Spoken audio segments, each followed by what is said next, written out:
அன்புக்குரிய மோஸ்ட்ரி தொலைக்காட்சி நேயர்களே, மீண்டும் உங்கள் அனைவரையும் தவக்கால சிந்தனை என்ற பகுதியின் வாயிலாக சந்திப்பதில் மகிழ்ச்சி அடைகிறேன். பெரும்பாலும் இந்த தவக்காலங்களில் நமது வாழ்வை நாம் திரும்பி பார்த்து, இவ்வாறாக நாம் வாழ்ந்தோமே, இனிமேல் நமது வாழ்வு எவ்வாறாக இருக்கப் போகின்றது என்ற சிந்தனையிலே நாம் அடிக்கடி ஆழ்ந்திருப்பதில் எந்தவித சந்தேகமும் கிடையாது. அந்த வகையிலே நாம் எவ்வாறு நமது வாழ்வை முன்னோக்கி நகர்த்துவது என்பதற்கு விவிலியத்திலே ஒரு சிறந்த மாந்தராக கடவுளால் இன்றைய தினத்தில் நமக்கு கொடுக்கப்பட இருப்பவர் ஏவாள். ஏவாள் நம் அனைவருக்கும் ஒட்டுமொத்த மானுடத்திற்கும் தாய் என்று கடவுளே தொடக்க நூலில் கூறுகின்றார். மிகவும் ஆசிர்வதிக்கப்பட்ட நிலையில் இருக்கின்றார். ஆனால் கடவுளின் கட்டளைகளுக்கு கீழ்ப்படியாமல் பாவம் செய்த பொழுது அல்லது ஒரு தவற்றை செய்யும் பொழுது அவர் அந்த ஏதேன் தோட்டத்திலிருந்து விரட்டி அடிக்கப்படுகிறார்கள். பிரியமானவர்களே, எப்பொழுது அனைத்தும் கிடைக்கும், அனைத்தும் நம்மிடம் இருந்தது என்ற ஒரு மமதையிலே இருந்த ஒரு காரணமோ அல்லது வேறொரு காரணங்களோ ஏவாளை இப்படிப்பட்ட ஒரு நிலைக்கு தள்ளவில்லை. மாறாக அந்த பசாசின் வலையினிலே அவர் சிக்கிக்கொண்டு அந்த ஏதேன் தோட்டம் என்ற ஒரு அருளை இழந்தவராக ஒரு கையறு நிலையில், கடவுளால் கைவிடப்பட்ட நிலையில், ஒரு நொறுங்கிய நிலையில், ஒரு எதிர்மறை நிகழ்வில் அவர் அந்த ஏதேன் தோட்டத்திலிருந்து வெளியேறுகிறார். வெளியேறின உடனடியாக காயின் என்ற ஒரு மகனை பெற்றெடுக்கின்றார்.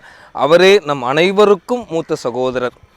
அந்த காயின் அந்த ஆபேலின் மீது கொண்ட அந்த வெறுப்புணர்ச்சியின் காரணமாக ஆபேலை அவர் கொள்கின்றார். பிரியமானவர்களே, எப்பொழுது அவர் காயினை பெற்றெடுத்தாரோ அப்பொழுது அவருடைய நிலை கையறு நிலை, நொறுங்கிய நிலை. ஏனென்றால் கடவுளால் ஏதேன் தோட்டத்திலிருந்து விரட்டப்பட்ட நிலையில் அவர் இருந்தார்.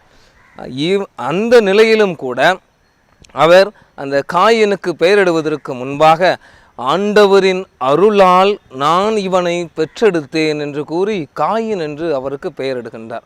ஆண்டவரின் மேல் எந்த விதமான கோபமோ ஒரு சஞ்சலமோ ஒரு பழிவாங்கும் உணர்வோ எந்த உணர்வும் இல்லாமல் ஆண்டவரின் அருள் எனக்கு தொடர்ந்து இருக்கின்றது என்பதை தோட்டத்திலிருந்து வெளியேற்றப்பட்ட பிறகும் அவர் உணர்கின்றார். இரண்டாவதாக, காயின் எப்பொழுது ஆபேலை பொறாமையால் கொன்றானோ அப்பொழுது அவருக்கு மற்றொரு மகன் பிறக்கின்றார். அப்பொழுது காயின் கொன்றதால் கடவுள் எனக்கு மற்றொரு மகனை கொடுத்திருக்கின்றார் என்று நேர்மறையாகவே தனது வாழ்க்கை பயணத்தை வாழ பழகுகின்றார் ஏவாள். பிரியமானவர்களே, இந்த இரண்டு தருணத்தில் மட்டுமல்ல, பல தருணங்களில் ஏவாள் தொடர்ந்து கடவுளின் அருளை கண்டடைந்ததால் அவர் தொடர்ந்து அந்த கடவுளின் வழிகாட்டுதலின்படி தனது வாழ்க்கையை நகர்த்தி கொண்டே இருக்கின்றார்.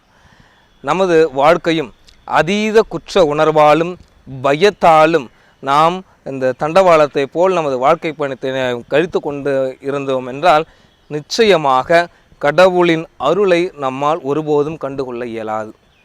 நாம் நமது பாவங்களுக்கு வருத்தப்பட வேண்டும், அதில் எந்தவித மாற்று கருத்தும் இல்லை. ஆனால் நமது வாழ்வு முழுவதுமாக பாவம், குற்ற உணர்வு, எதிர்மறை, கோபம், பொறாமை, பழிவாங்குதல் என்று எதிர்மறை விளைவுகளை மட்டும் அல்லது எதிர்மறை நினைவுகளை மட்டும் நாம் வைத்துக்கொண்டு ஒரு ரயில் தண்டவாளத்தில் பயணிப்பது போல நாம் பயணித்தோமே என்றால் நமது வாழ்வு முடிவில்லா ஒரு பயணமாக, நோக்கமில்லா ஒரு பயணமாகத்தான் சென்று கொண்டிருக்கும். ஏவாள் கடவுளின் மீது எவ்வித கோபமும் கொள்ளாமல், ஒரு பழிவாங்கும் உணர்வும் இல்லாமல் கடவுளின் அருளை முழுமையாக கண்ட ஒரு பெண்மணியாக இந்த தவக்காலத்தில் நமக்கு ஒரு முன் உதாரணமாக வைக்கின்றார். ஆகவே ஏவாளை போன்று எப்பொழுதும் ஆண்டவரின் தொடுதலை, கரம் பற்றுதலை நாமும் புரிந்து கொள்வோம், உணர்ந்து கொள்வோம், நமது வாழ்க்கையை முன்னோக்கி எடுத்து செல்வோம். மீண்டும் நாளை தவக்கால சிந்தனை என்ற பகுதியின் வாயிலாக சந்திப்போம்.